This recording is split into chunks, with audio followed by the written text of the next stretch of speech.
চোপড়ার ঘটনা, তিনি নির্লিপ্ত ছিলেন।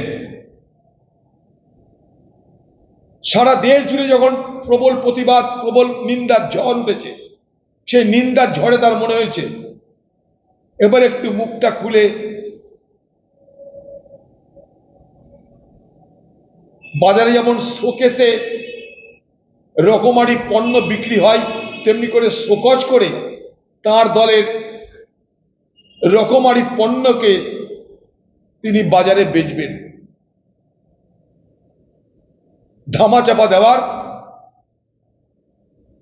একটা নতুন শব্দের নাম শোকজ। অপরাধের ধামাচাপা তৃণমূল দলের শোকজের নামান্তর।